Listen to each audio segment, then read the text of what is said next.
அல்லாஹ்வை பற்றி எனக்கு என்ன தெரியும் என்று நீங்கள் ஒவ்வொருவரும் உங்களிடம் கேட்டு பாருங்கள். அட்லீஸ்ட் உங்களுக்கு நடிகர் நடிகைகளுடைய பெயர்கள் தெரியும், விளையாட்டு வீரர்களுடைய பெயர்கள் தெரியும்.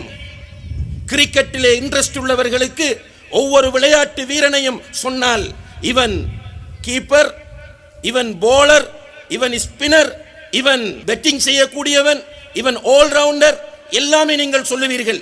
இப்படி டீடைல்ஸாக விளையாட்டு வீரர்களை தெரியும். இந்த இந்தியாவிலே வந்த அரசியல் தலைவர்கள், அரசியல்வாதிகள், அமைச்சர்கள், இவர்களை கேட்டால் ஒவ்வொருவருடைய பெயரையும் உங்களிடத்தில் வைத்தால் இவர் இப்படிப்பட்டவர் இப்படிப்பட்டவர் இப்படிப்பட்டவர் என்று அடுக்கி கொண்டு போவீர்கள். உங்களிடத்திலே நான் கேட்கிறேன், உங்களுக்கு ரப்புல் ஆலமீனுடைய எத்தனை பெயர்கள் தெரியும்? அல்லாஹ்வுக்கு நிறைய பெயர்கள் இருக்கின்றன. அந்த பெயர்களிலே 99 பெயர்களை நபிகள் நாயகம் ஸல்லல்லாஹு அலைஹி வஸல்லம் அவர்கள் தேர்வு செய்து அடையாளப்படுத்தி சொல்லுகிறார்கள்.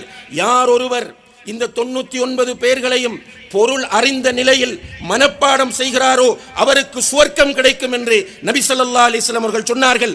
அல்லாஹ்வை சாட்சியாக வைத்து உங்களிடத்திலே கேட்கிறேன், கண்ணியத்திற்குரிய சகோதர சகோதரிகளே, உங்களில் அல்லாஹ்வுடைய 10 பெயர்களுக்கு இந்த இடத்திலே எழுந்து நின்று பொருள் சொல்ல முடியுமா என்பதை சொல்லுங்கள் பார்க்கலாம். தெரியாது.